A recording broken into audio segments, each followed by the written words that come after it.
According to Urban Dictionary, a simp is someone who does way too much for a person they like.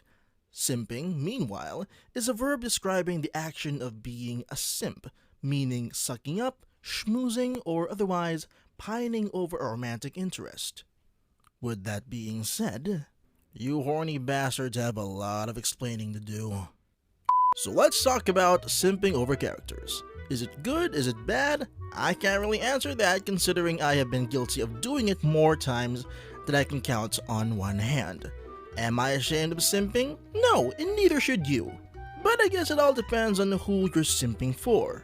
In the furry fandom, as you may or may not know it, simping is, for a lack of a better word, rampant.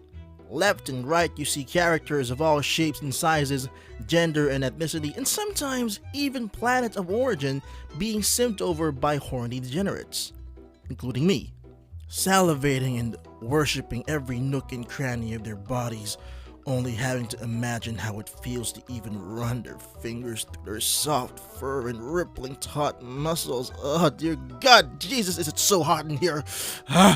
Simping can sometimes go awry when left unchecked. Don't get me wrong though, it is rather fun to admire these characters that you'll have come to love, but sometimes unchecked simping can lead to some very weird tastes. Like this lovely gentleman here. Now, far be it for me to judge who you like, but you cannot fault me for being just a little bit curious here. Why, oh why, oh why does Springtrap have so many simps? I mean, you gotta understand where I'm coming from here, right?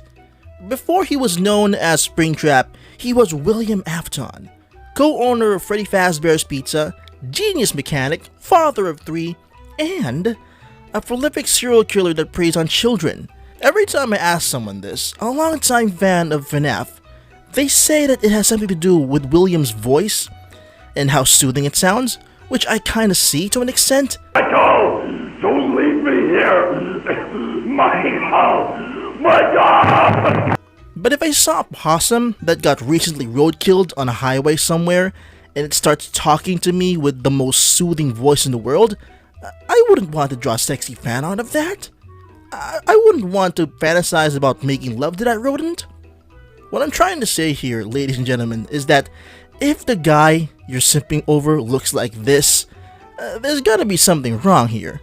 And it's not just limited to serial killers and their souls that are trapped inside of decomposing animatronics. The furry fandom is like the breeding ground for simps. Let's stick to a relatively more wholesome fandom, Star Fox, or to be more precise, Wolf O'Donnell.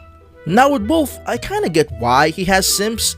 He's buff, he's handsome, he talks in this low gruff voice that can be monopolized for ASMR. I'm impressed. I haven't had this much fun since I fought your father. He's kinda gay. And just recently, Nintendo updated him with an anatomy update. And by that I mean they made his ass thicker than oatmeal. Go figure. Oh yes, Daddy. So it's no surprise that a lot of people would love to have this handsome canine as a husband. But of course, he's a villain, with a rap sheet that includes treason, war crimes, murder, and who knows what else, as he is canonically a hired gunman. But do the Sims care? No, they don't care at all. Never mind the fact that he has potentially killed multiple people in the name of Andros, who is, by the way, a warlord by definition. Even after all that, the Sims continue on and prevail. Let's move on to the world of manga now. You guys remember Beastars? You guys remember that franchise? That franchise that I don't talk about anymore because it's 7 years old, and in turn it makes me feel old just by thinking about it? Yeah. This franchise isn't safe from simps either, not by a long shot. Even if you type Beastars in E621, you'd immediately get 8,000 results, so there's definitely something there. The big bad villain of Beastars, as you may or may not know, is Melon. The first time we see him enter the manga, he is introduced as a fake elephant therapist, more like an elephant poacher, killing them and using their tusks for ivory to make quick money.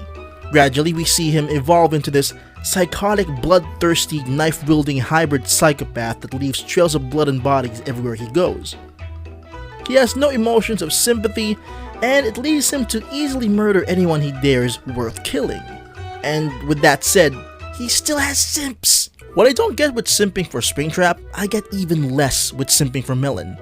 Now don't get me wrong, I'm not saying simping for Springtrap is better than simping for Melon. They are both terrible. But with Springtrap, at least he's like partially dead and decomposing, and he only pops up every new game Steelwool makes.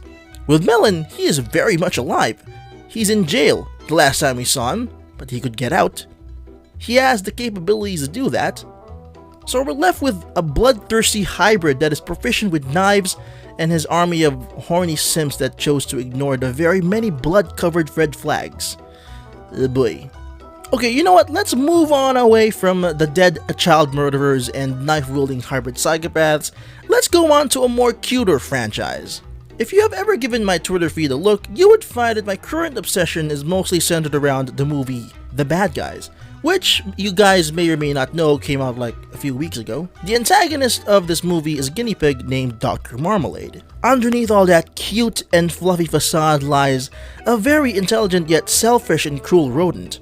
Narcissistic to a fault, has anger issues that could make Volgor look like a saint, and he's basically being a greedy, backstabbing son of a bitch. Now then, you may ask, why is he in this video? It can't be because he has simps too, right? Who would simp for a guinea pig? If there's anything you have to know about the internet is that if you give people the benefit of the doubt, chances are you are wrong. The little bastard has simps. It's hard to believe, but they exist. I mean, granted, they're not as prominent of numbers as Springtrap does, but they do exist. And for the most part, I kinda get it, you know? He's cute, he's famous, he's got amazing hair, and he's rich and intelligent. I mean, if you can get past his tendencies to steal from your bank account, I guess he can be a catch for you. He hasn't murdered anyone, not that I know of, and he's too small to hold a knife, so I guess you're safe. But narcissism and greed is not a good look for anyone. So that's why he's on this video, and it leaves me to wonder why some people find him attractive. I guess the bottom line here is that the act of simping is not gonna go away anytime soon. So long as these companies keep making their villains handsome, or at least keep giving them attractive traits, like a soothing voice that's being said by a character that's slightly decomposing. But, you know, that's neither here or there. Simps aren't gonna go away. But again, as I've said, I'm not saying simping is bad. I am guilty of doing it too. But I guess it's not really up to me to judge someone and their interests. Granted, I have the freedom to wonder why, but sometimes the answers aren't quite available, no matter how many times I asked. So now, I leave this question to you guys. Do you simp, or have you ever simped on any of the characters that were mentioned in this video? Please let me know in the comments section below, and try and explain yourself as, you know, as nice as you can, or as detailed as you can.